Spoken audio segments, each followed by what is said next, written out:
자, 여러분, 大家好. 여러분 반갑습니다. 에이커스 중국어에서 우리 왕초보 기초중국어와 그리고 HSK 4급을 강의하고 있는 오미경이라고 합니다.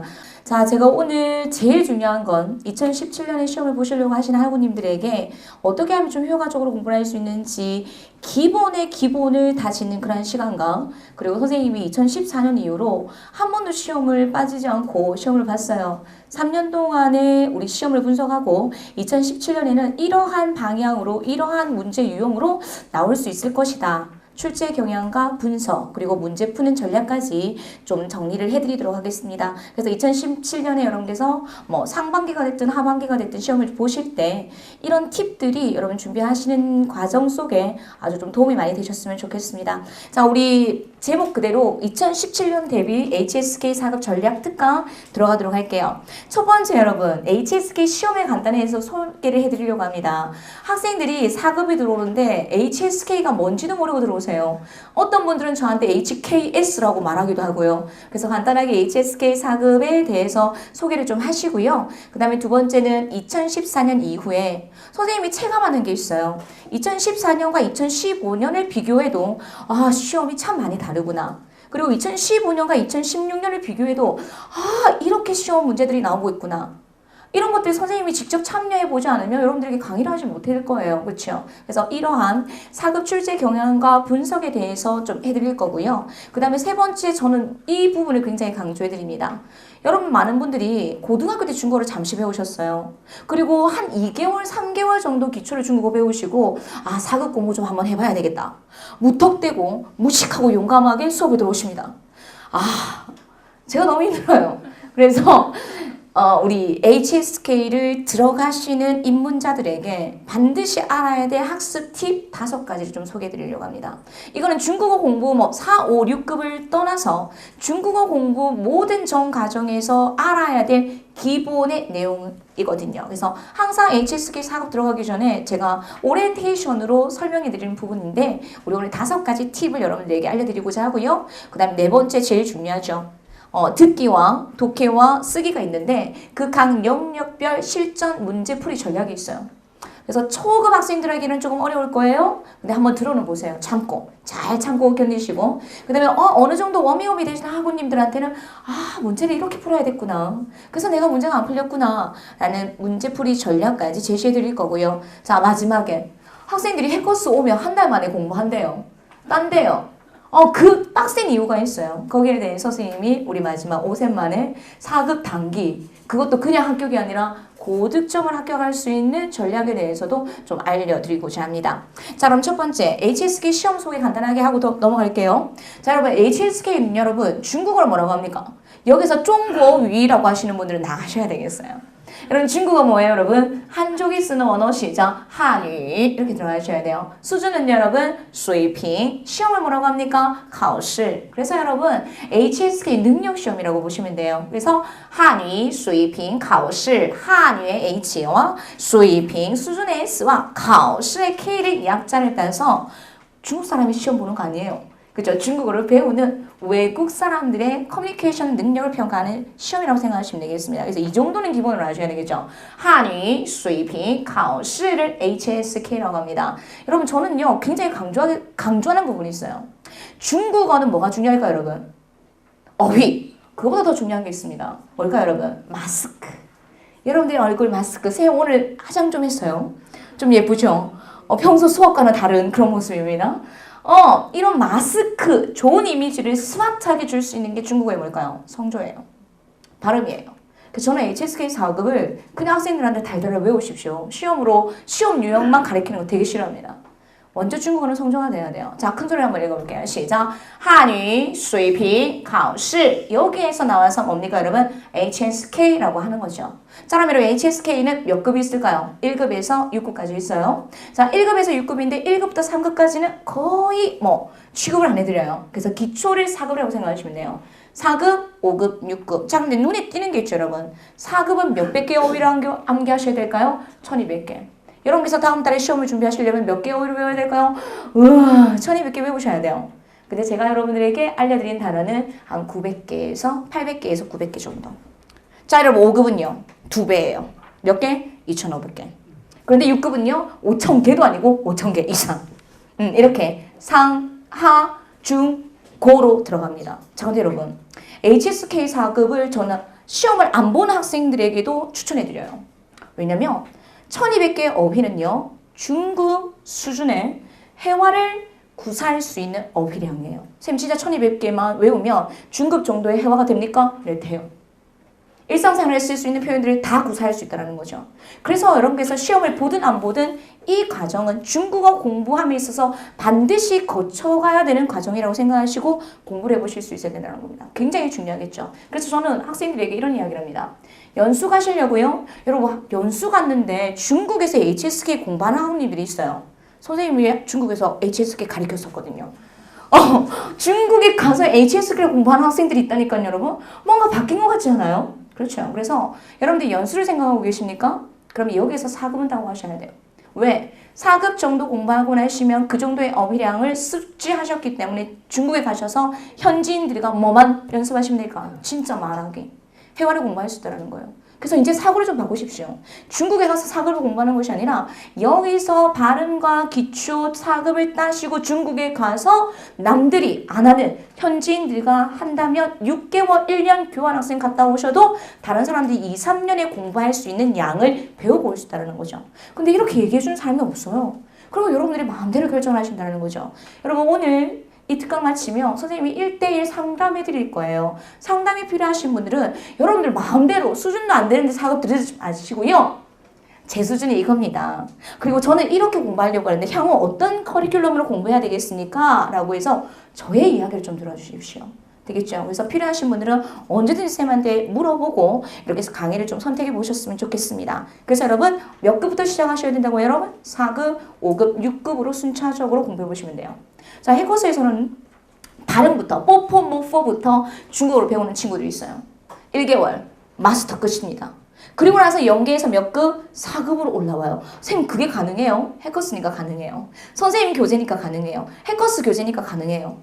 그래서 한 달 발음 구조 기본 배우시고 4급 올라가죠. 4급 몇 개월? 1개월로 마스터 해줘요.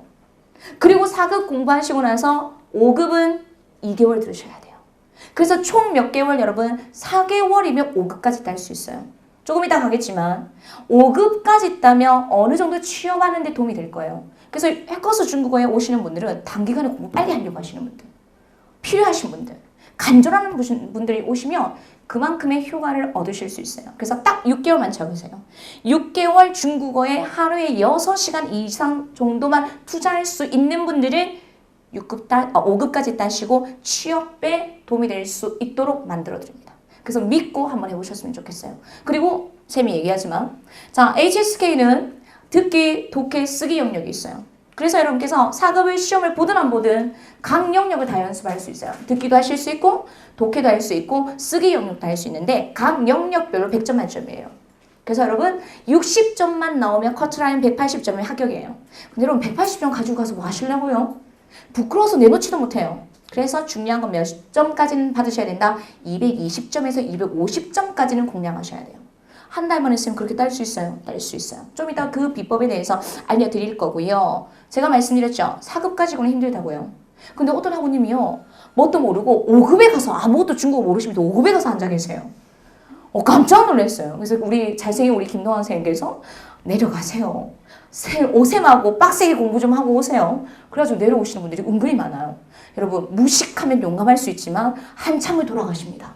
그래서 돌아가지 마시고 기초인 가장 기본인 몇 급부터 4급부터 탄탄하게 공부하시고 그 다음에 몇 급? 5급 그리고 전문직, 중국어의 전문직까지 공부를 하시려고 생각하신다면 6급까지 해커스에서 공부를 해보셨으면 좋겠습니다. 되겠죠? 자, 쌤이 아까 뭐라 그랬어요?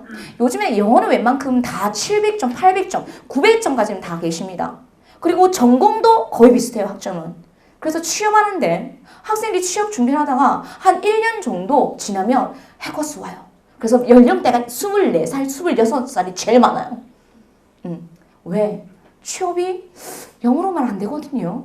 그래서 중국어 배워볼까? 라고 하고 발을 딱 내딛는 학생들이 굉장히 많아요. 그래서 취업에 제일 많이 도움이 되는 3인 자격증 시험이 뭡니까? HSK예요. 근데 몇 급까지는 안 된다? 4급까지는 안 돼요. 그래서 몇 급까지 여러분? 5급까지 공부를 하겠노라는 커리큘럼을 딱 가지고 그런 생각을 가지고 내가 2017년 상반기에는 영어 어느 정도 만들어놨고 전공 어느 정도 만들어놨으니까 중국어를 5급까지 언제까지 따겠노라는 그런 계획을 가지고 여러분께서 공부를 해보셨으면 좋겠습니다. 저는 항상 4급을 공부할 때도 여러분들에게 제시를 해드려요. 독해 몇 점까지 맞으셔야 돼요. 쓰기 몇 점까지 맞으셔야 됩니다. 그냥 문텅거려서 몇 점이가 아니라 어느 부분을 어떻게 공부해야지만 이 점수가 나올 수 있습니다. 철저하게 준비를 해보실 수 있어야 돼요. 되겠죠? 그래서 이러면서 오늘 특강 들으시면 집에 가셔서 생각을 하세요. 내가 몇 월 달까지 4급을 딸 거야. 그리고 2개월 준비해서 몇 월 달까지 5급은 딸 거야. 라는 여러분들만의 그런 스케줄표를 만드시고 중국어 공부를 좀 해보셨으면 좋겠습니다. 되겠죠?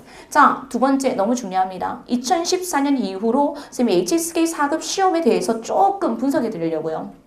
쌤이 조금 전에 서두에서 말씀드렸지만 듣기, 독해, 쓰기 여러분 선생님이 2010년부터 우리 강의를 뭐 중국에서는 당연히 했고요. 거의 이제 15년 이상 되는데 학교에서 대학교에서 강의를 하면서 5급을 강의를 했었어요. 그래서 5급 유형을 다 알고 있어요. 근데 여러분 2010년부터 2013년까지 5급을 다 분석했는데 2014년 해커스 들어오면서 쌤이 4급을 강의를 하게 됐거든요. 근데 웬걸?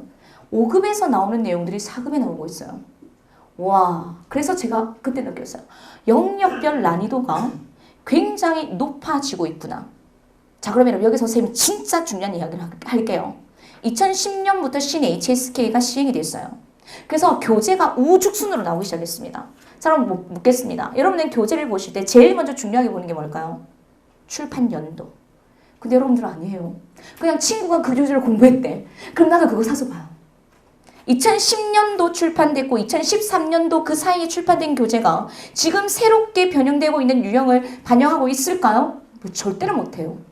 그래서 점점점 어려워지고 있는 이러한 시험에서는 여러분께서 최신 경향을 반영하고 있는 교재로 공부를 하셔야 됩니다. 이게 제일 첫 출발이에요. 그래서 저는 학생들이 그냥 HSK 공부를 하실 때 아무 교재나 선택을 하시는데 그거 잘못된 거라고 생각해요. 제일 중요한 거는 교재의 선택.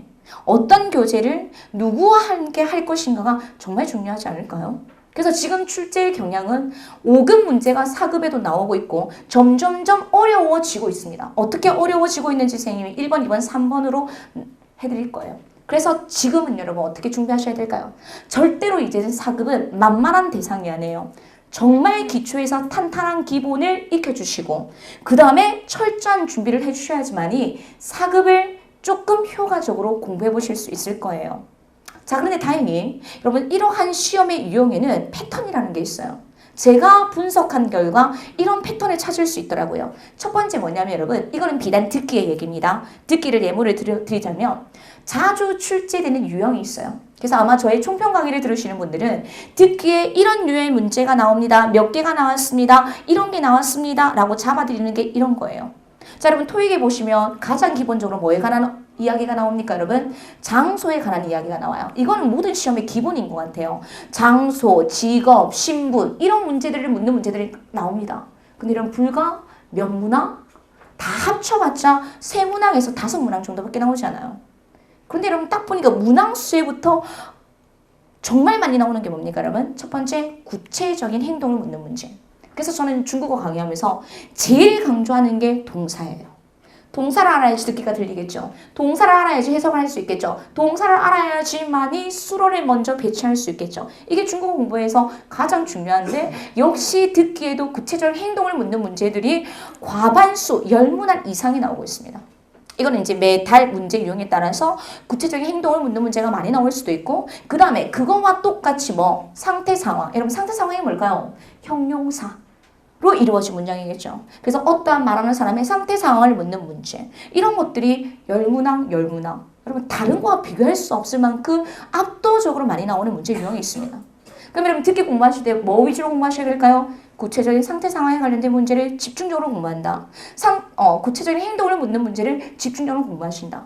이렇게 하면 여러분 어느 정도 과반수 듣기에 나오는 내용들을 파악하실 수 있다는 거죠. 그래서 자주 출제되는 문제 유형을 여러분께서 먼저 숙지해 보실 수 있어야 되겠습니다.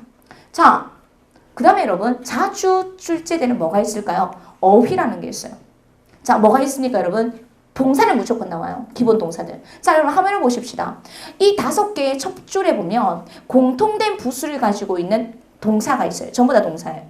자, 뭐냐면 손수변이 있죠. 이런 뭐와 관련된 동작, 손과 관련된 동작일 것 같아요. 그래서 저는 이런 필수 동사를 무조건 외우도록 시킵니다.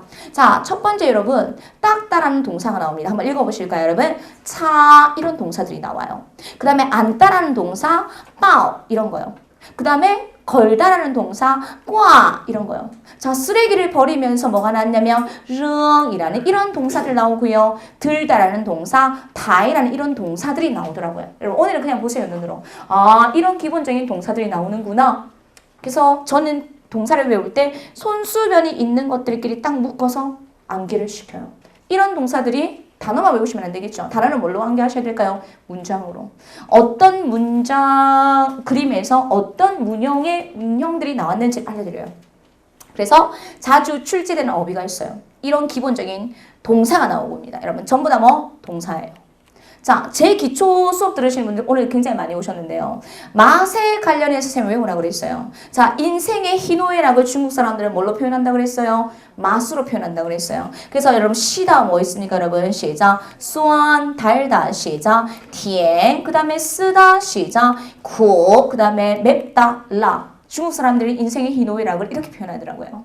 수완티엔쿠라, 수완티엔쿠라, 수완티엔쿠라. 이런 맛에 관련된 형용사들이 굉장히 많이 나오고 있어요. 품사 뭐? 형용사. 동사, 형용사. 그리고 또 시험에 나왔던 맛에 관련된 형용사 누구 있습니까, 여러분? 시엔까지. 그래서 기초에서 이런 어휘를 접해가지고 오신 분들은 사고 공부가 좀 수월하세요. 되겠죠? 그런데 기초를 아무것도 배우지도 않고 그냥 성조, 발음 겨우 배워가지고 오신 분들은 이런 어휘량에 부담감을 가진다는 거죠. 그래서 기초 공부가 굉장히 중요합니다. 그래서 보세요. 자주 나오는 어휘가 있는데 동사, 형용사 기본적으로 외워주시면 되겠죠. 자, 여러분 2016년에 지금 3개월 동안 계속 시험에 나오는 단어가 있어요. 이제는 명사입니다. 여러분 북경에 가시면 뭘 드셔야 될까요? 오리고기를 꼭 먹어야 되나 봐요. 그래서 오리고기가 그렇게 시험에 많이 나옵니다. 3개월 동안 지금 계속 나오고 있네요. 자, 오리고기를 뭐라고 할까요, 여러분? 카오야라고 합니다. 그래서 북경 오리고기를 뭐라고 할까요? 베이징 카오야. 이게 시험에 되게 많이 나와요. 듣기에, 특히 듣기에. 자, 그 다음에 북경에 가시면 경극을 보셔야 되나 봐요. 경극을 뭐라고 할까요, 여러분? 이런 어휘들요. 시작, 징쥐 이런 어휘들이 나오고요. 북경에 가시면 또 만리장성에 가야 되나 봐요. 그래서 장청 이런 제시가 나오고요. 과일 중에 유독 자주 나오는 게 있어요. 여러분 사과가 그렇게 많이 나와요. 사과가 나오다 안 나오니까 이제 포도가 나오네요. 그래서 빙고나 포타오 정도는 기본적으로 알아야 주셔야 될 명사들. 쌤이 언급하지 마라 그랬는데 살짝 언급할게요. 자, 여러분 쌤이 시험에 자주 나왔다라고 하면 이번 12월 4일에 나왔다고 우리끼리만 알고 넘어갈게요. 자, 이번에 12월 4일에 뭐가 났냐면 한 남자가 중국에 가시면 뭘 연마하셔야 될까요? 태극권. 그치, 무술을 연마해야 되겠죠. 그래서 이번에는 무술을 연마하는 그림이 나왔어요. 학생들이 무술 꽁푸가 나왔는데 어떻게 장문하지? 학생들은 반응을 이랬어요. 그래서 여러분 뭐가 중요할까요? 탄탄한 기본. 기초가 중요하다는 거죠. 어휘를 하나 외우려고 하더라도 그냥 외우는 것이 아니라 관련된 어휘를 같이 묶어주셔야지만이 듣기도 가능하시고 장문도 가능하다는 거예요. 그래서 이렇게 자주 나오는 뭐가 있어요? 명사나 동사나 형용사가 있다. 그럼 이걸 여러분 1200개 단어를 그냥 지금 우리 단어장 받았죠? 아까 1500개. 그죠? 그거 받았다고 여러분 앉아가지고 ABC 알파벳 순서대로 외우고 있는 분들 계세요. 선생님 너무 안타까워요. 그거 외워서 뭐 하실래요, 여러분? 그거보다 먼저 나오는 어휘가 있어요. 그럼 선생님 저거 학교비치 저거 1500자는 언제 써요? 공부 다 하시고 한 달 이후에 내가 어느 정도의 어휘를 숙지하고 있는지 체크용. 그건 체크용이에요. 지금은 시험에 먼저 나오는 어휘가 있는데 그런 것들을 여러분께서 먼저 외워주셔야지만 시험을 효과적으로 문제를 풀어내실 수 있겠죠. 그래서 이런 동사나 형용사나 명사를 먼저 외워주실 수 있어야 되겠어요. 되겠어요? 자, 두 번째. 자주 나오는 어휘 플러스 패턴이 있대요. 저는 공부를 시킬 때 학생들한테 그냥 명사만 외우지 않습니다. 어떻게 여러분 짝꿍으로 외우도록 시켜요. 항상 이렇게 동사와 목적어의 구조로 외우도록 시킵니다. 이렇게 외워주셔야지만 뭐가 가능할까요, 여러분? 말하기가 가능해요. 해와 가능해요. 그래서 첫 번째, 습관을 양성하다, 양성,习惯. 이런 거 시험에 굉장히 많이 나오고요. 인상을 남기다, 留下印象. 그 다음에 이거 진짜 2016년에 굉장히 많이 나왔는데 경험을 쌓다, 积累经验. 몰라도 돼요, 여러분. 앞으로 공부하시면 되니까. 아, 이렇게 술목의 형태로 외워줘야 되겠구나. 그 다음에 기초를 잘 닦다, 打好基础. 이런 제시어들이 시험에 나오고 있다는 거죠. 자, 비단.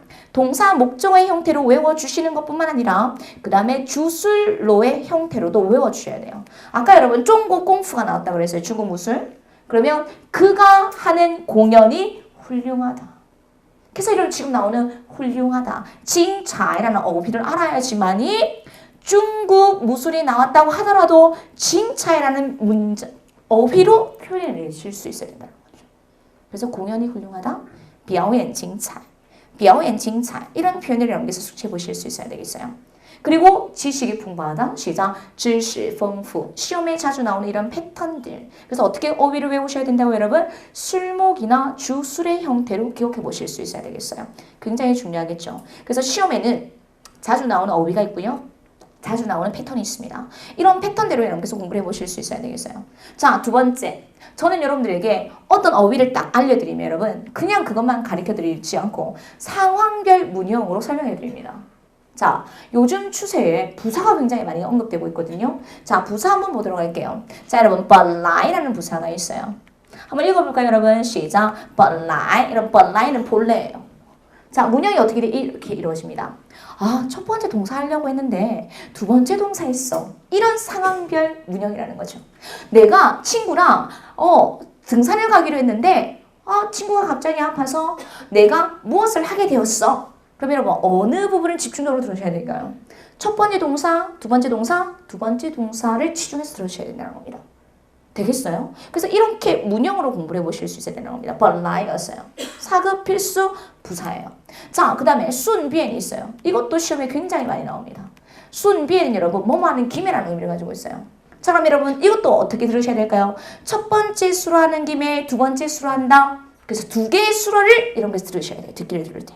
아, 이런 팁을 알아야지만 이런 것을 아무 내용이나 듣는 것이 아니라 顺便이란 제시어가 나오면 앞에 있는 동사, 뒤에 있는 동사 이 두 개만 들으면 끝. 이렇게 정리를 해주실 수 있어야 된다는 거죠.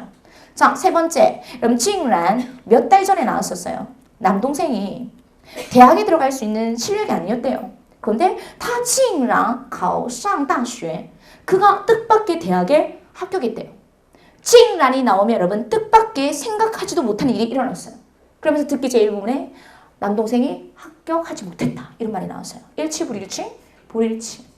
그래서 징란 나오면 생각지도 못한 일이 일어났기 때문에 어떤 생각지도 못한 일이 일어났는지 상황별 문형으로 여러분께서 기억해 주셔야 된다는 겁니다. 이런 어휘들을 어휘만 외우시면 안 되겠고요. 문형으로 들어가서 이런 문장에서는 이렇게 사용되는구나. 그래서 顺便이, 本来이, 竟然이 어떻게 사용되는지를 여러분께서 숙지해 주실 수 있어야 됩니다. 되겠죠? 자, 여러분 差点 여러분 差点을 이거예요, 여러분. 하마터면 뭐 말 뻔했다? 이런 말이에요. 자, 그러면 그 뒤에 있는 수로가 이럽니다. 여러분 差点错过 여러분 한번 들어가 봐요. 差点错过 어떤 기회를 놓칠 뻔했다라는 의미를 가지고 있어요. 놓쳤어요, 안 놓쳤어요?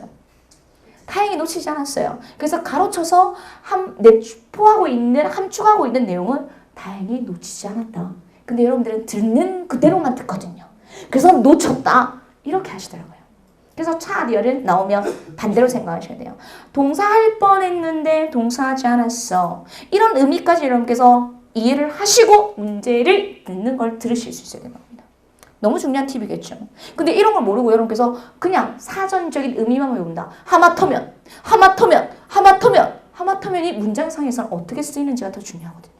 그래서 문장상에서 역할을 여러분께서 잘 살펴보실 수 있어야 되겠습니다. 되겠죠? 그래서 상황별 문형으로 숙지해 주셔야 돼요. 자, 그 다음에 사급 어휘에서 굉장히 중요한 동사가 있어요. 한번 읽어볼게요, 여러분. 道歉. 道歉. 여러분 道歉이 뭐냐면 사과하다는 의미를 가지고 있어요. 그러면 사과하다는 사과하다만 외우시면 안 되겠죠. 누구누구에게 사과하다. 그러면 한국어적인 어감으로서 개사 뭐 쓸까요? 개를 쓴다는 거죠. 근데 중국 사람들 개 안 써요. 그래서 누구에게 사과하다라고 해서 저는 어떻게 외우냐면 向A道歉 向이라는 계산을 써요. 그래서 누구누구에게 사과를 하다라고 했을 때 저는 여러분들에게 어휘를 줘요. 어휘집을 줘요. 1주차 기본 어휘, 2주차 필수 어휘 이런 걸 드리는데 이런 것까지 다 정리해드려요. 그래서 누구누구에게 사과하다라고 했을 때는 통째로 외우십시오. 시작! 向A道歉 이런 식으로 큰 소리를 읽는 연습을 하셔야 된다는 겁니다. 한 번 더 시작! 向A道歉 이렇게 여러분 공부하는 습관이 딱 만들어져야 돼요. 입이 먼저 반응하셔야 돼요. 그래서 누구에게 사과하라고 했을 때는 게이라는 계산을 쓰지 않고 뭐가 들어가야 된다? 시작! 向A道歉 이렇게 들어가셔야 된다는 거죠. 되겠죠? 자, 듣기에 또 인사하다. 여러분 이렇게 손 흔들면서 인사하다. 인사하다라는 어휘를 모르니까 모르는 거죠, 여러분. 한번 읽어볼까요, 여러분? 시작! 打招呼라는 표현이 있어요. 여러분 이것도 누구에게 인사해야 되겠죠? 게이 쓰지 않고 어떤 기사 쓴다? 시향을 쓴다는 거죠. 그래서 이 어휘도 외우실 때 어떻게 외우셔야 될까요? 누구누구의 인사하다 시작 向에打招呼 이렇게 외워주셔야 된다는 겁니다. 이해되셨어요? 자, 그 다음에 이거는 비단 4급에서 배우는 내용일 수도 있겠지만 5급에 올라가서도 쓸 수 있는 누구누구에게 무언가를 초래하다, 가져다 주다. 이거는 이제 나중에 공부하십시다. 따일라이라는 이런 동사도 있고요. 누구누구의 무엇을 남기다, 리우시아라는 이런 자주 쓰는 어휘를 문장으로 외워주셔야지만 어디 활용할 수 있을까요, 여러분? 5급에 가서 쓸 수 있다는 거죠. 여러분 4급은요. 뭐 2개월이든 3개월이든 쉬엄쉬엄 공부하면 이런 게 하실 수 있어요. 근데 이 4급을 어떻게 공부하느냐에 따라서 5급의 준비 과정이 힘들다. 진짜 숨이 막힐 정도로 힘들어요. 그런데 이 정도로 공부를 하고 나면 할만하다. 이 정도의 기본을 여러분 다질 수 있는 과정이라고 생각하셔야 돼요. 그래서 이런 것들이 4급을 위한 공부임에도 불구하고 무엇을 위한 더 나아가서는 5급을 위한 공부하는 과정이라고 생각하시고 준비를 해보실 수 있어야 되겠습니다. 되겠죠? 자, 제가 또이라는 계산가 들어가면 여러분들한테 저는 3종 세트, 4종 세트, 5종 세트 이런 거 되게 좋아합니다. 하나만 가르쳐 드리는 것이 아니라 실제 시험에 나왔던 것을 싸그리 다 정리해서 여러분들에게 드리거든요. 그래서 또이가 딱 나오면 A에 대해서 좋은 점이 있다. 또이 A, 有好处 이런 고전교식이 있어요. 그 다음에 A에 대해서 자신감이 있다. 또이 A, 有信心 이런 문형이 있어요. 그래서 여러분 이런 걸 알아야지만 제가 이번 시험에 확신이 있어요. 我对这次考试有信心 이런 말하기가 된다는 거죠. 여러분 회화를 좀 잘하고 싶으십니까? 그럼 뭘 알아야 될까요? 어휘 가지고만은 부족합니다. 무엇을? 구조, 패턴. 제가 제일 강조하는 구조와 패턴을 잘 알아야지만이 말하기와 그리고 쓰기와 그리고 독해와 듣기를 잘 하실 수 있어요. 되겠죠? 그래서 상황별 문형으로 함께 숙지를 해주셔야지만이 어휘량이 그리고 문장을 보는 속도도 향상될 수밖에 없을 것입니다. 자, 세 번째 너무 중요해요.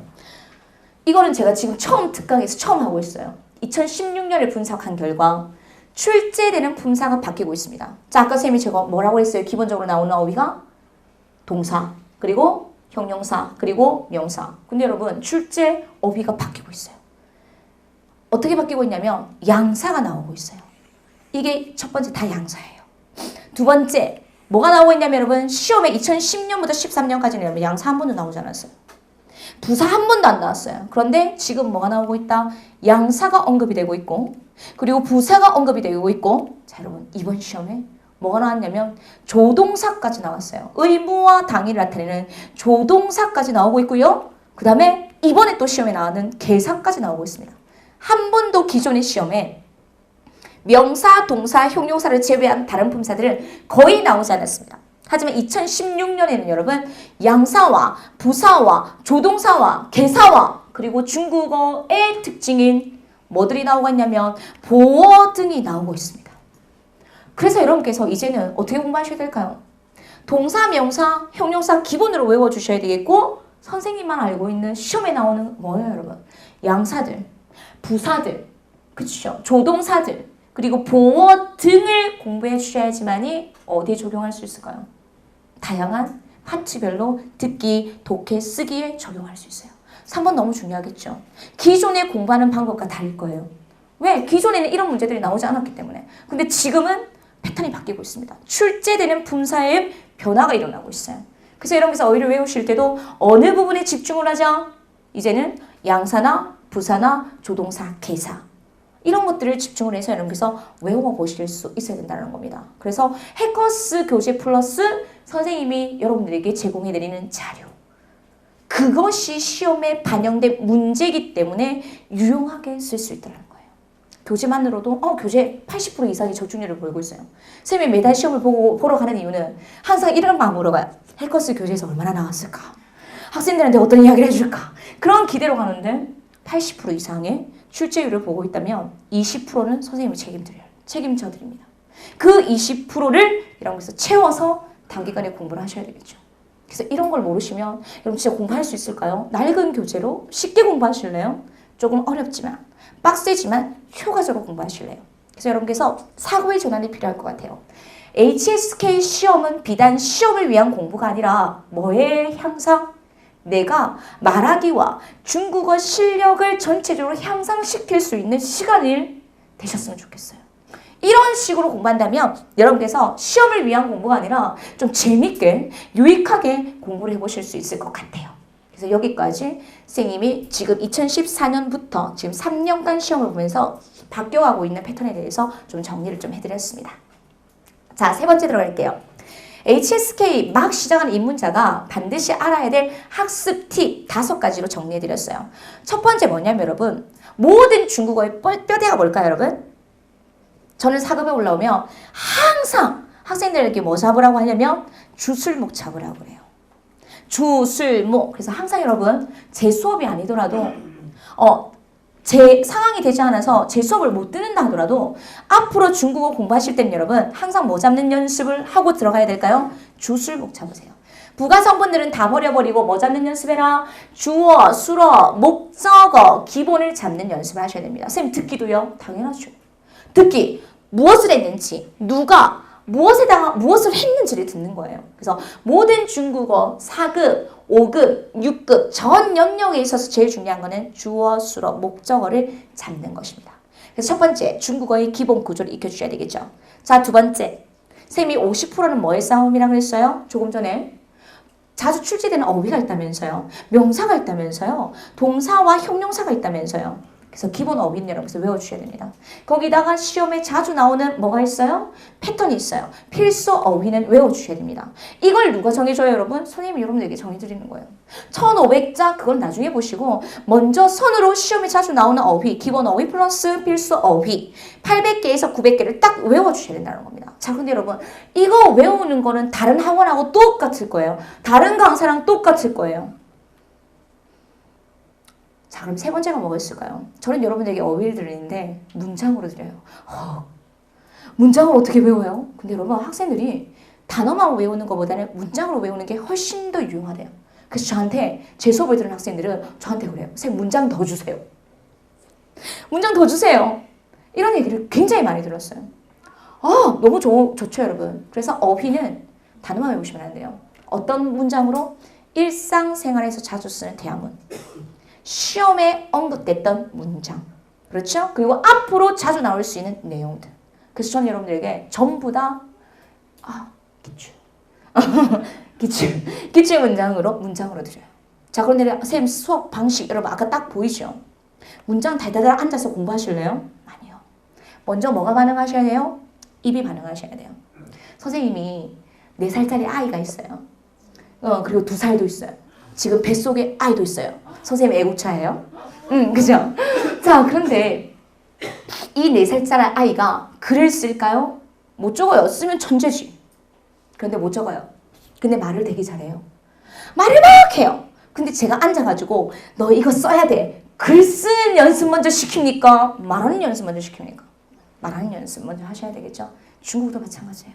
여러분 쓰는 거는 나중에 하셔도 돼요. 그런데 입이 반응하셔야 돼요. 그래서 좋은 문장은 뭘로? 큰 소리로 읽는 연습을 하셔야 돼요. 이러면서 자연스럽게 중국어의 어감이 만들어지면서 뭐 할 수 있을까요? 장문이 되는 거예요. 근데 여러분들은 4급 한 달, 4급 시험 볼 거라고 앉아서 계속 제가 받아쓰기를 하거든요. 앉아서 공부만 했으니까 받아쓰기가 안 돼. 선생님이 불러줘도 받아쓰기가 안 되는 학생들이 굉장히 많아요. 여러분 급하지만 돌아간다 생각하지 마시고요. 큰 소리를 읽는 연습하셔야 돼요. 그래서 기본 어휘와 필수 어휘는 뭘로? 선생님이 드리는 뭘로? 좋은 문장으로. 그리고 이 좋은 문장들을 먼저 어감을 기르기 위해서 어떻게 공부하셔야 될까요? 큰 소리로 암기하는 연습을 해주시고 받아 쓰는 연습하셔야 돼요. 그래서 제가 학생들한테 음원 파일까지 제가 제 목소리로 육성으로 다 녹음을 했어요. 그래서 학생들한테 드려요. 그거 평소에 뭐 하라고요? 듣고 따라 읽으라고. 듣고 받아 적으라고. 그 부분까지 선생님이 세심하게 고려를 해서 학생들에게 드리니까 여러분 이런 식으로 공부를 해보신다면 뭐 HSK 4급은 당연하겠죠. 그런데 중국어 실력까지 향상시킬 수 있고 재밌게 좀 공부를 해보실 수 있을 것 같아요. 이게 저는 중요하다고 생각합니다. 중국어를 어떻게 효과적으로 그리고 바르게 배우는 것이 굉장히 중요한 부분이라고 생각하거든요. 자, 네 번째. 중국어와 한국어는 분명히 차이점이 있습니다. 근데 여러분께서 저는 어법을 전공한 사람이에요, 여러분. 근데 저는 외우는 거 되게 싫어하는 사람이에요. 그래서 저는 제가 공부했던 방법들이 여러분에게 고스란히 알려드려요. 외우기 싫어하고 어법 전공했어요. 그러니까 앉아서 저는 쉽게 이해하는 방법들을 제가 배웠겠죠. 생각했겠죠.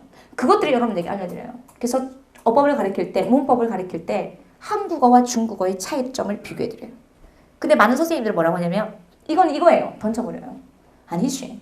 한국어와 중국어에는 이런 차이가 있는데 그래서 중국어에는 이런 표현을 씁니다. 여러분 비단 예를 하나 알려드릴게요. 자, 중국어는 보어가 발달되어 있는 언어예요. 여기서부터 시작하셔야 돼요. 출발점이 다릅니다. 중국어는 보어가 발달되어 있는 언어라서 누군가가 중국어를 되게 잘해요.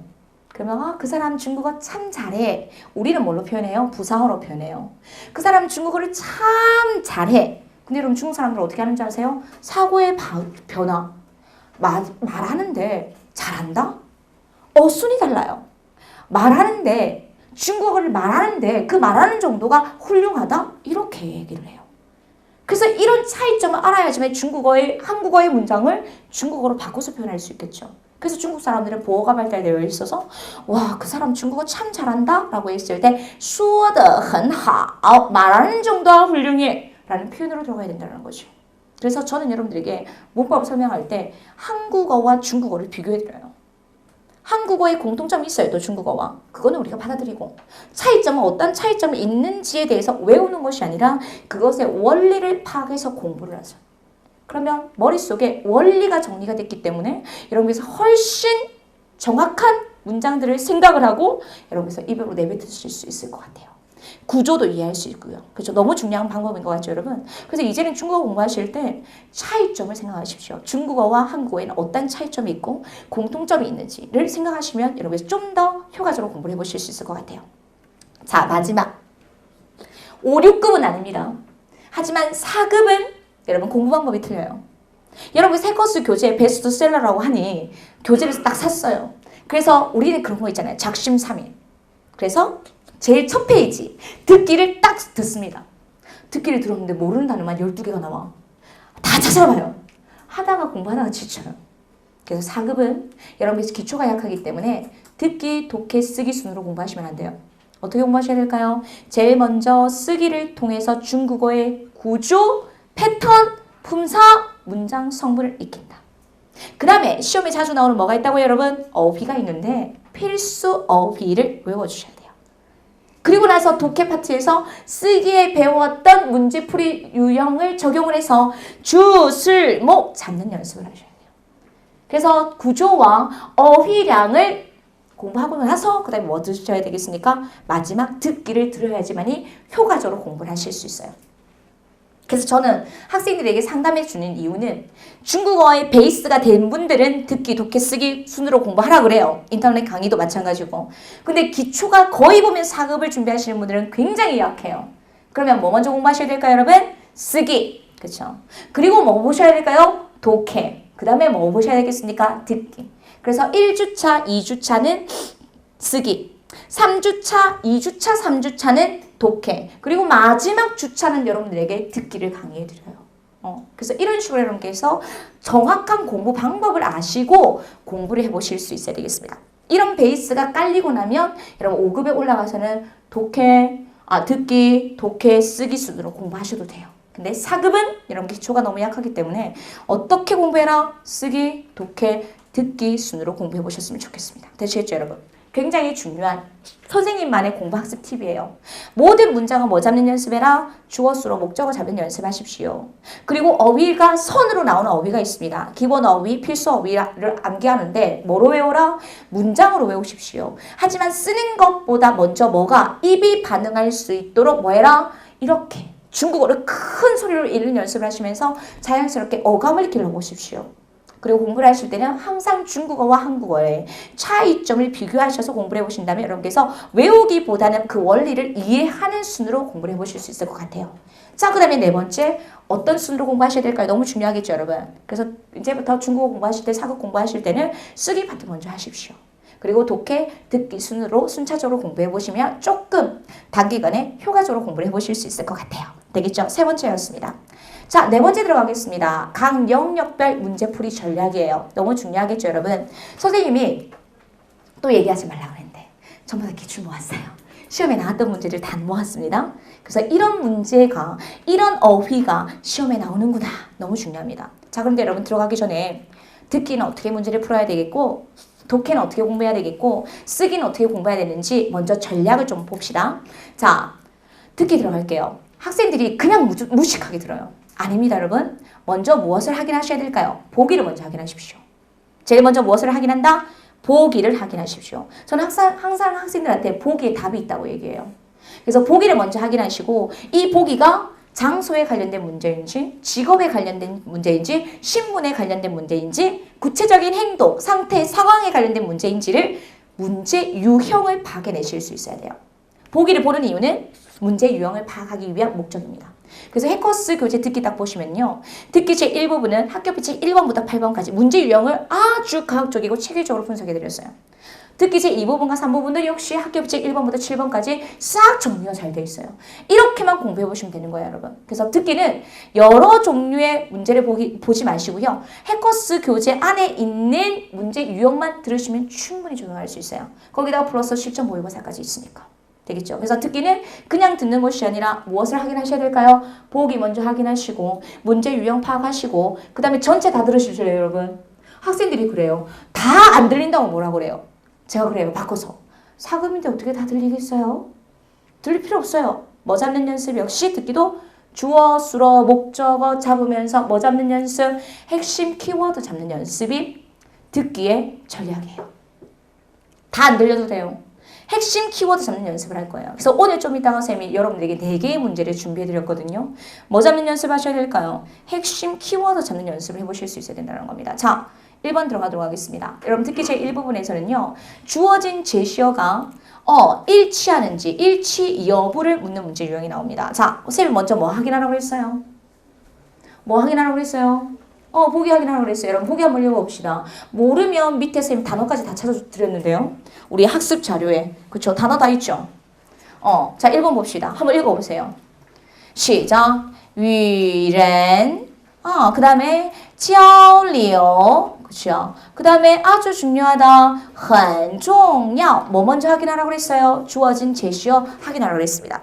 기초가 약하신 분들은 밑에 있는 단어집 활용하셔서 단어까지 쌤이 넣어드렸으니까 한번 해볼까요, 여러분? 위는 交流 사람과 뭐 하는 것이 交流 교류하는 것이 重要 중요합니다. 이런 제시어가 나왔어요.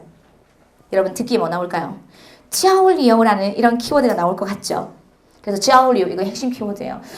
교류하다라는 말이 나올까? 그래서 여러분 속으로 交流 交流 交流 읽어봐봐요. 왜?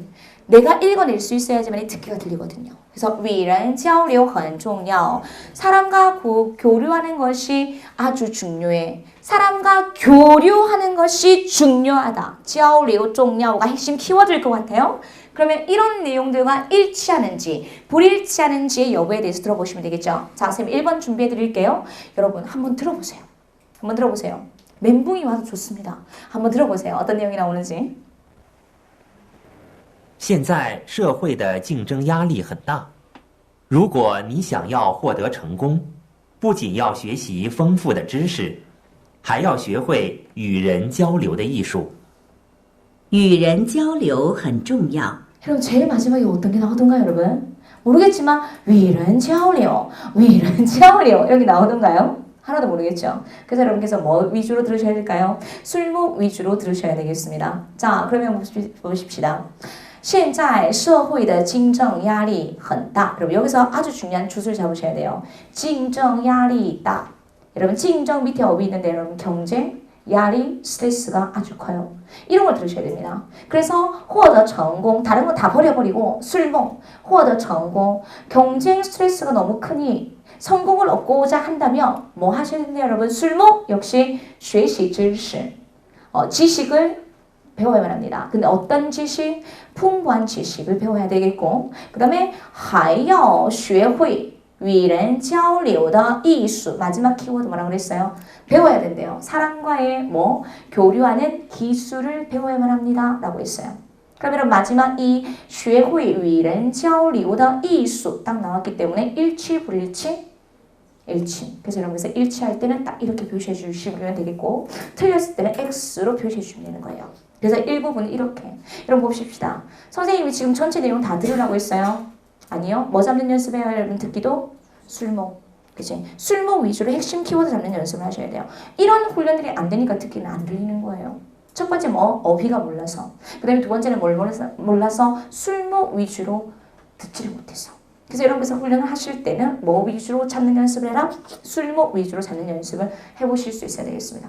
이거는 여러분 워밍업이에요. 훈련이에요. 지금 여러분께서 아무런 기본이 안 돼 있기 때문에 굉장히 어려울 수 있어요. 그래서 앞으로 향후 듣기는 이렇게 해야 되겠다. 공부 방법을 제시해드렸어요. 자, 두 번째 들어가겠습니다. 뭐 보라 그랬어요? 보기 보라 그랬죠. 여러분 이거는 전형적인 문제 요령으로서 문제 딱 보면 문제 유형이 파악되셔야 돼요. 자, 읽어 보십시다. 没有休息好. 뭐 하지 않았대요? 제대로 휴식을 취하지 못했다고 합니다. 쉬지 못했대요. 자, 커피가 나오나 봐요. 咖啡不好喝 뭡니까? 커피가 맛이 없었대요. 되겠죠? 자, 그 다음에 只睡 동사 위주로 보라 그랬어요.睡가 뭐죠? 자다. 근데 몇 시간 잤대요? 3小时, 3시간. 그렇죠? 저는 이렇게 나오면 항상 적어놔요. 한국어로 마킹합니다. 3시간 잤대요. 그죠? 자, 电视节目 이런 사급어휘. 电视节目好看. 그럼节目가 뭡니까? 방송 프로그램이에요. 그래서 TV 프로그램이 好看, 재밌었대요. 그러면 뭐에 관련된 문제일까요? 남자와 여자의 상태 상황에 관련된 문제였어요. 아까 쌤이 뭐라고 그랬어요? 상태 상황에 관련된 문제가 10문항 이상 나온다고 그랬죠. 이런 유형의 문제들을 여러분께서 집중적으로 공부하셔야 된다는 겁니다. 자, 그럼 여러분 보기 먼저 파악하셨으니까 커피가 나올 수도 있고 잠을 잤는데 3시간에 잔 것도 나올 수 있을 것 같고 그 다음에 TV 프로그램도 나올 수 있을 것 같고 제대로 쉬지도 못했다고 합니다. 그럼 이런 종합적인 문제를 풀어내려면 여러분 먼저 보기를 확보하셔야 되는데 이런 게 어려워요. 상태 상황은 지문이 좀 길어요. 그래서 여러분 이런 유형의 문제들을 풀어내는 연습들을 계속 하셔야지만이 빠른 속도로 먼저 보기 파악을 하시고 듣기를 들으실 수 있습니다. 자, 그럼 2번 한번 들려드릴게요. 여러분 한번 들어보십시다. 이번에 상태 상황 어떤 내용이 남자와 여자가 한 번씩 주고받는 대화문이거든요. 한번 듣고 내용 파악 한번 해보시면 되겠네요. 你今天看起来怎么一点精神都没有？昨天晚上多喝了几杯咖啡，结果怎么也睡不着觉，只好看电视打发时间，到3点才睡。男的是什么意思？ 다른 건 모르겠지만 누구에 대해서 물어요? 여자에 대해서 물었어요? 남자에 대해서 물었어요? 남자에 대해서 물었어요. 자, 이 남자가 어땠어요? 자, 들렸어요. 저 친구 되게 잘하는데. 자, 먼저 여러분 우리 순차적으로 봅시다. 자, 여자가 그랬어요. 精神都没有. 여러분精神이 힘이에요. 너 어째서 조금의 힘도 없어 보이니? 이랬어요. 그러니까 여자가 뭐라고, 남자가 뭐라고 하냐면 뭐 들어야 돼요, 여러분? 喝咖啡 이거 들어야 돼요. 이거 들었어요, 여러분? 多喝咖啡 커피를 좀 몇 잔 마셨대요. 그러고 나니까 뭐라고 했어요? 睡不着觉 이런 가능 보호가 시험에 되게 많이 나와요. 睡不着觉는요 잠을 잘 수가 없었어. 커피를 좀 마셨더니 睡不着觉 잠을 잘 수가 없어서. 그래서 다른 건 다 버려버리고 여러분 어떤 키워드를 들어야 된다? 睡不着觉는 들으셔야 돼요. 잠을 잘 수가 없었어요. 그래서요 뭡니까 여러분? 看电视打发时间. 여러분 여기서 선생님이 굉장히 중요하게 생각하는, 저는 듣기를 굉장히 사랑합니다. 여러분 저는 중국어 어떻게 공부했냐면 여러분 듣기 교재 딱 좋은 거 하나 사고 유학 시절에 듣기 교재 딱 하나 사고 거기 있는 내용 다 외워버렸어요. 그래서 중국 사람한테 쓰는 표현도 듣기에서 배웠던 내용이고 외웠더니 다 너무 유용하게 쓸 수 있는 표현들이 많더라고요. 그래서 저는 학생들한테 우리 듣기 공부할 때 좋은 문장을 알려드립니다. 이거 외워놨다가 현지에 가셔서 혹은 중국 사람들한테 쓰세요. 자, 여러분 심심해요. 그래서 시간을 보내야 되겠어. 그래서 어떤 동사를 쓰냐면 다파라는 동사를 써요. 보내다. 그냥 보내는 것이 아니라 그냥 지루하니까 TV를 보면서 시간을 보내다라고 했을 때看电视打发时间 이런 표현을 쓸 수 있다는 거죠. 중국 친구가 여러분들한테 어제 뭐 했어? 별일 없어가지고 심심해서 TV 보면서 시간 보냈어. 그러면 어떻게 표현 써야 된다고 여러분? 看电视打发时间 이거 우리 회화교재에 나올까요? 안 나와요. 듣기에서 배울 수 있는 살아있는 중국어 이런 것들이 듣기에서 이런 것을 공부해 주셔야지만이 현지에서 쓸 수 있다는 거죠.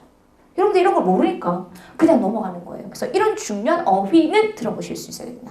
看电视打发时间 TV 보면서 잠이 안 나서 TV 보면서 시간을 허비했어. 그냥 보냈어란 말이겠죠. 근데 여러분 말을 하고 있는데 여기서 함정에 빠져요. 뭐라고 하냐면 到3点睡 여러분 몇 시에 잤대요? 3点 싼이 나오니까 싼小时라고 헷갈리는 거예요. 여러분 3시간에 잤어요? 3시에 잤어요? 3시에 잤어요. 시점을 들으실 수 있어야 되겠죠. 그래서 많은 분들이 여기서 정답을 C번이라고 해요. 쌀을 들었거든. 그것만 들었거든. 그래서 C번이래요. 3시간을 잤다. 아니요. 잔 시간의 양은 언급되지 않았습니다. 단지 3시에 잤다고 그랬거든요. 그래서 이런 함정적인 부분들을 여러분께서 체크를 하시고 문제를 풀어보실 수 있어야 되겠습니다. 자, 그러면 이 문제의 키워드는 뭡니까? 睡不着觉.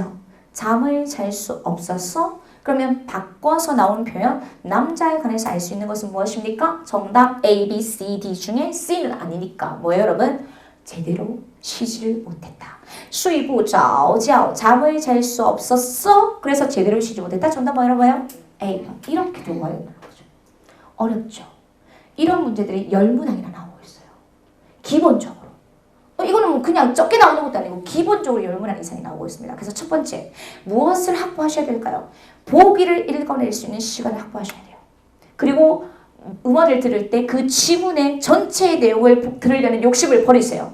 뭐 잡는 연습, 키워드를 들을 수 있도록 제가 조금 전에 지금 화면에서 드려봤던 것처럼 多喝咖啡睡不着觉看电视打发时间到3点睡 이 정도의 내용들만 딱 파악하면 이 문제를 풀어보실 수 있을 거예요. 그래서 특히 이렇게 공부해 보시면 되겠고요.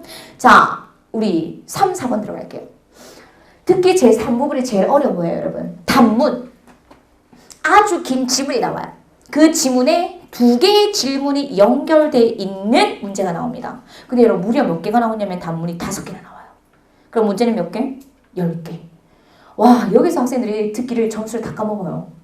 근데 여러분 이 단문은요. 언급된 내용들이 자꾸만 나와요. 2개 이상, 3개 이상 반복되는 어휘가 있어요. 자, 그럼 여러분 우리 3, 4번 먼저 봅시다. 여러분 3번 보세요. 보기. 문제 유형 파악하세요. 뭐예요? 그렇지. 직업에 관련된 문제. 그래서 보기를 딱 보면 그 안에 선생님이 아까 뭐라고 그랬어요? 답이 있다고 그랬어요. 그러면 3번은 내가 질문을 안 들었지만 뭐에 관련된 문제일까요? 직업을 묻는 문제 유형이라는 것을 파악해 주셔야 되겠죠. 자, 선생님이 밑에다가 단어 다 찾아드렸어요, 여러분. A번에 읽어봅시다. 시작. 老师 선생님이에요. 자, B번에 시작. 记者 기자예요. 자, 여러분 지금 몇 달 만에 3개월 동안 반복적으로 언급된 어휘가 있어요. 여행 가이드. 여행 가이드, 별표 이런 거 형광펜으로 표시하시고 외우셔야 돼요. 뭡니까 여러분? 导游 여행을 이끄는 사람. 여행 가이드를 뭐라고 한다고 여러분? 导游 이런 게 시험에 나오고 있다는 거죠. 3개월 동안 계속 나왔어요.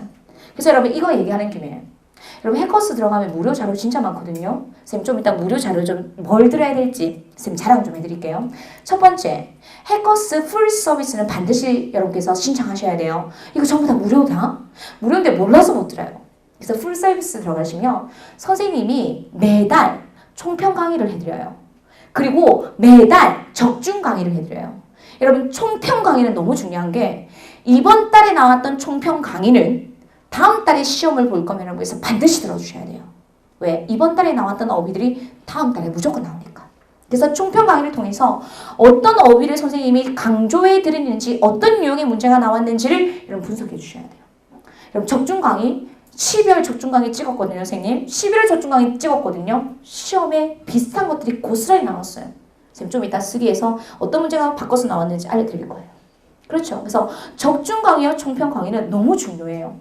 선생님이 진짜 실강하는 것처럼 여러분들에게 해줘요. 공짜예요.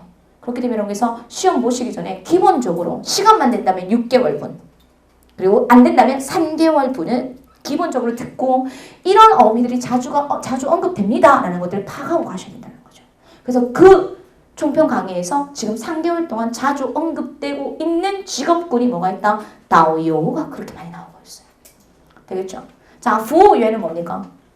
우리 식당 가면 뭐라고 불러요? 부호유엔. 그죠? 그걸 이런 거 한국어로 이렇게 도금을 하면 복무원이에요.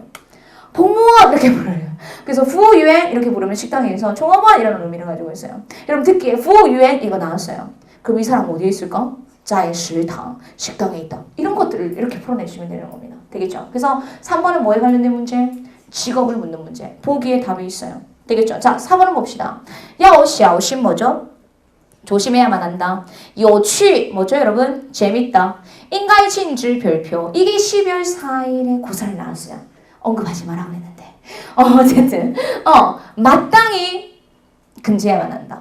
자, 그 다음에 别在家里放 여러분 放 퀘스천 마크. 放은 두 다른 의미를 가지고 있어요. 사전적인 의미는. 근데 여기서 别在家里放 이 放은 어떤 의미로 쓰이는지 모르겠어요. 그래서 이거는 여러분께서 좀 고민을 해보실 수 있어야 되고 이거는 쌤처럼 퀘스천 마크. 放에는 여러 가지 의미가 있으니까 두 단어는 사전적인 의미도 있겠지만 이 放이 여기서는 어떻게 쓰였을까라는 마음을 먹고 듣기를 들으셔야 된다는 겁니다. 단문이에요. 하나의 지문에 몇 개의 질문이 두 개의 질문이 연계돼서 나오네요. 자, 그럼 듣기 들려드릴게요. 자, 단문에서는 쌤 뭘 주의하라고 그랬어요? 반복적으로 언급되는 단어가 있다고 그랬어요. 그 단어가 뭔지 여러분이 한번 들어보시죠. 자, 3, 4번 준비해드리도록 하겠습니다. 快要放寒假了，很多同学在假期里会放烟花，但是你们要知道，放烟花可不是小事，因为烟花有时很危险，不能拿来开玩笑。因此，你们在假期里一定不要随意乱放。 자, 여러분 지금 이 짧은 대화문을 들으셨는데요. 지문을 들으셨는데요. 4번이나 언급되는 어휘가 있어요. 뭐가 귀에 꽂히나요, 여러분? 자, 여러분 좀 있으면 快要春节了 무슨 말이에요? 선생님 지금 말하는 거. 快要春节了 춘지가 뭐죠? 중국의 가장 큰 명절이 뭡니까? 춘절. 그죠? 快要什么什么는 가까운 미래의 임박형이에요. 우리 1월 중순 되면 1월 말 되면 곧 있으면 뭐예요? 중국에서의 그리고 한국에서의 가장 큰 명절이 곧 있으면 구정이 돼요. 그래서 快要春节了 곧 있으면 여러분 구정 설이 돼요. 여러분 중국 사람들이 설 되면 뭐 하는지 아세요? 폭죽 터뜨려요. 자, 그런데 쌤이 유학할 때는 여러분 放鞭炮라고 했어요. 그鞭炮는 여러분 조그만 폭죽이에요. 빵빵빵빵 이렇게 터지는 거. 자, 그런데 여러분 지금 여기에서 뭐가 나왔냐면 烟花 放烟花라는 어휘가 뭔지는 모르겠지만 계속 3번이나 언급됐어요. 4번이나 언급됐어요. 여러분 들으셨습니까? 여러분烟花 뭔지 아세요, 여러분? 핑뻥 터지는 아주 비싼 폭죽 있죠. 그걸烟花라고 해요. 그래서 아주 비싼 폭죽이라고 생각하시면 돼요. 그래서 폭죽을 터뜨리다 뭘까요, 여러분? 放烟花 선생님 이걸 왜 넣어드렸을까요? 1월 달에는 뭐가 있어요? 설을 끼고 있어요. 실제 시험해 보니까 그 달의 행사, 그 달에 무슨 일이 있으면 듣기에 그대로 반영되는 그런 패턴이 있어요. 그래서 쌤이 일부러 이거 넣어드렸어요. 왜? 중국의 구정설에는 폭죽을 항상 터뜨리니까. 그래서 放烟花이런 표현이 나왔었어요. 자, 한번 들어갈게요. 첫 번째 뭐라고 했냐면 放寒假라고 했어요. 한지아가 뭐예요? 겨울방학. 곧 있으면 겨울방학을 합니다. 그러면서 하는 말이 동슈에 여러분 이 정도는 아니죠. 여러분 동슈에가 뭐죠? 학생 여러분 이랬어요. 학생 여러분 그러면서 다른 거 다 버리고 放烟花 뭐예요? 폭죽을 터뜨릴 거예요. 여러분 겨울방학이고 학생 여러분들이 폭죽을 터뜨린다고 그랬습니다. 되겠죠? 그런데 放烟花 또 언급됐죠. 두 번째 언급됐어요. 여러분 이 폭죽을 터뜨리는 것은 不是小事 여러분 小事 뭐예요? 자그마한 일, 사소한 일이 아닙니다. 라고 했어요. 그러면서 烟花 뭐죠? 이 폭죽은요. 危险 위험하거든요. 위험하다는 이런 사고어휘. 그래서 뭐 하면 된다고요, 여러분? 不能开玩笑 그거 가지고 장난치면 안 돼요. 농담하면 안 돼요. 라고 했어요. 그래서 放烟花 한번 언급됐죠. 放烟花 또 언급됐죠. 烟花 또 언급됐죠. 그러면서 하는 말이 뭡니까? 因此 결과를 나타내는 접속사예요. 그러면 你们在假期里一定不要随意乱放. 여러분 放이 나왔어요. 그럼 放의 의미는 뭡니까? 두다라는 의미입니까? 아니지. 여기서는 뭡니까? 폭죽을 터뜨리다라는 의미를 가지고 있죠. 마음대로 폭죽을 터뜨려서는 안 됩니다. 라고 했어요. 그럼 이 전체 내용에서 다른 건 다 안 들어도 되지만 뭐는 들으실 수 있어야 돼요? 放烟花, 烟花危险, 烟花 가지고 不能开玩笑. 그래서 不要随意乱放. 함부로 마음대로 터뜨려서는 안 됩니다. 까지 들어갈 수 있어요. 자, 여러분 3번 질문 한번 들어보세요. 说话人最可能是什么人？说话人最可能是什么人? 무슨 말이에요, 여러분? 우리 이거 안 들어도 괜찮아요. 안 들어도 되지만 우리는 이미 보기를 통해서 문제 유형 파악했어요. 뭐에 관련된 문제라고 했어요? 직업. 说话人最可能是什么人? 이 말하는 사람은 아마도 어떤 일을 하는 사람입니까? 여러분 뭘까요? 그렇지. 동시에 나왔고 제발 뭐뭐해서는 안 된다는 학생들을 권고하고 있고假期 방학 나왔고 放寒假 겨울 방학 나왔으니까 이 사람의 직업은 뭐예요? 老师 이렇게 체크해 보실 수 있어야 된다는 거죠. 자주 언급되는 어휘를 잡아라. 되겠죠? 자, 네 번째 질문 한번 들어보세요. 关于放烟花，说话人主要是什么意思？关于放烟花说话人主要是什么意思? 여러분 이런 문제 유형이 전형적인 상태 상황을 묻는 문제 유형이에요. 말하는 사람은 어떤 의미입니까? 상태 상황을 묻는 전형적인 문제. 그래서 关于放烟花 폭죽을 터뜨리는 것에 관해서 说话人主要是什么意思? 이런 문제 유형이 딱 정해져 있어요. 자, 그럼 선생님이 학생들에게 뭐라고 했어요? 放烟花는 危险 위험하다고 그랬어요. 그래서 뭐 하지 말라고요, 여러분? 함부로 터뜨리지 마라고 했어요. 그러면 A, B, C, D 중에 상태 상황에 관련된 말하는 사람의 의도는 뭐예요? 집에서 터뜨리지 말라고 그랬나요? 금지는 안 했어요. 그렇죠? 그래서 C와 D 아니에요. 뭐 하라고 그랬어요, 여러분? 조심하라고 그랬어요. 그래서 정답 뭡니까, 여러분? A번. 이렇게 체크해 주시면 되겠습니다. 그래서 우리 짧은 시간이지만 듣기 일부분, 일치 내용, 주어진 보기와 일치하는지 불일치하는 내용에 대해서 살펴봤고요.